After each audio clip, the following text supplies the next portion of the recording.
Well, I'd like to share with y'all some information about the OT power that I got while I was in Scientology. Now, a lot of you have been asking me to do a demonstration. I don't have to do that for you. I'll tell you why. You're trying to trick me into doubting that I have the power and to make me try to prove it to myself. I'm not going to fall for that. I know I got the power because I got my OT power. You know what I'm saying? OT power. Now, OT power is a special kind of power that, well, let me just say that if you had it, I couldn't really explain it to you unless your mind was at an upper level. And besides, it would be very dangerous for me to explain this to you if your mind isn't prepared. Do you know that the founder of Scientology almost died trying to understand OT? He went there, his mind went there. He was very spiritually advanced man, or his mind couldn't have handled the information. Well, I will tell you what, this man L. Ron Hubbard, he's figured out the safe way to get there, and he's going to help you get there too. I know you think it costs a lot of money, but money's not nothing to think about when you consider what it means to be spiritually pure and spiritually free. When you get to my level, you snap your fingers, you got the money. You got the money, baby. Now, the thing you got to watch out for, there are people that are trying to discredit the Scientology, and they're misrepresenting what it's about. Don't listen to them. Don't listen to them. Just do the tech. Do the tech. The tech works. Apply the tech. Make sure you don't get any misunderstandings. Look up the words in the dictionary, because you know you don't want to get an MU, misunderstanding. You don't want to get an MU. You want to make your experience in Scientology productive. Anyway, one of the gentlemen that I hope everybody stays clear of, his name is Arnie Lerma. Now, he's out there telling all these deep secrets that could really put a person in danger if their mind isn't prepared. I was listening to him on the radio recently, and he was telling people, he was telling pre-clears that haven't done a little bit more than a drug rundown in a life repair program. He was telling them the secrets of OT3, and I heard several of them got very sick.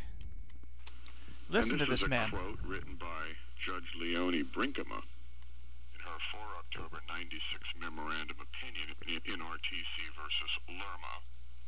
Quote, Scientologists believe that most human problems can be traced to lingering spirits of an extraterrestrial people massacred by their ruler Xenu over 75 million years ago.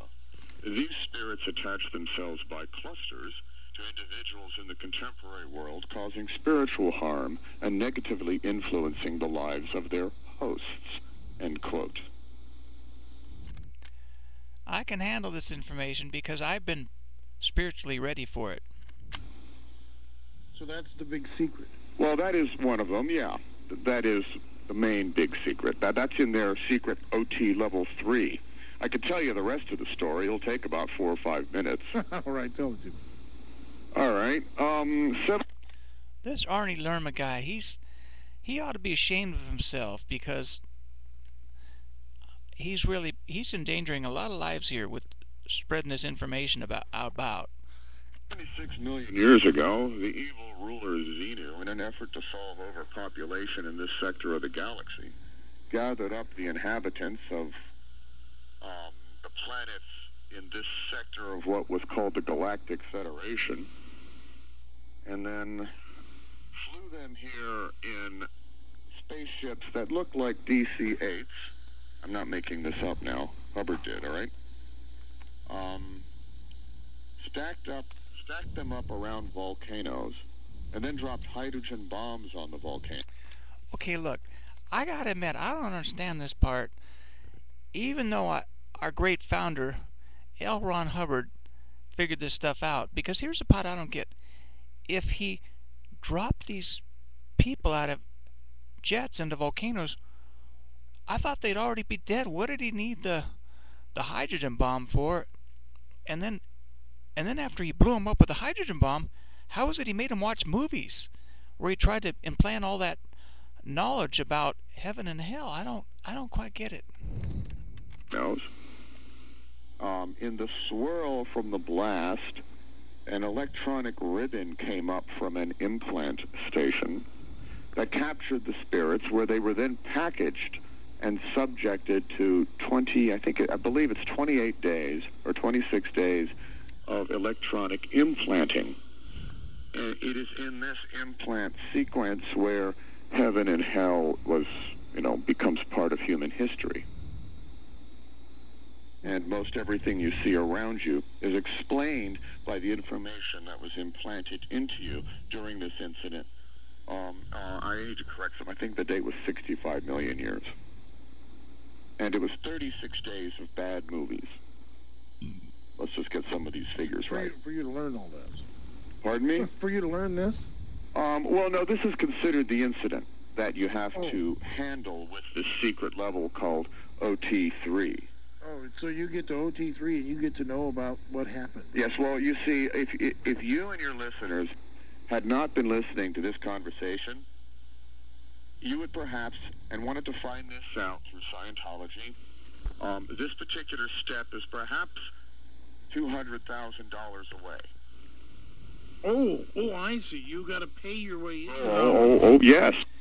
Yeah, but you know what? That money ain't nothing. When you consider the kind of power I got right now, I can snap my fingers, and you know what? The money's there. The money's nothing to be no consideration. What's worth more, perfection or the money? Yes. Uh-huh. So the more you give, the more secrets you know. That's right. You got it. Now, this is an example of one. All right? On there... Tell me more, Artie. You've got me captivated now. The rest of them are mostly different processes and variations on a similar theme. They have the OT3 itself is the action of getting these clusters of body thetans that are supposedly stuck all over you and getting rid of them. And when you get rid of them, you're supposed to feel better. Yeah. I can see that already. Now, the next secret level, which I believe is OT4 or 5, is sort of a general purpose exorcism, where you get rid of these clusters that are stuck to you that were formed from other means, not necessarily just from this particular incident concerning Xenu, the galactic evil ruler. You asked, I'm answering. No, I'm very curious about this. I'm shocked. I didn't know this. I read L. Ron Hubbard's book, Dianetics. This wasn't in there. Oh, of course not. No. This was a major discovery in 19... A lot of you don't understand what I'm doing right now. I'm trying to help you understand what a cluster is. You know, you just don't feel like yourself. It's because you got another identity there. You got to get rid of that thing. You got to get Scientology's e-meter counseling. Scientology's e-meter counseling to help you get rid of them body clusters. Watch. Pew! Pew! See what I mean? 1967. Well, I'd say so. Yes, absolutely. Where are the golden scrolls? Right. Well, now, in actual fact, I know where the golden scrolls are. He didn't discover or even make up this part of this fantasy. He stole it from a book that's copyright 1893 called Oaspi, which was, it's purportedly a book made by automatic writing. And it's been kicking around on the back of cult bookshelves. And the section that became OT3 is from a section of this particular book called Oaspi. Well, time's running out. I just want to say, you guys hang in there. You do the tech and you pre-clears. You keep an open mind. You got good things to look forward to.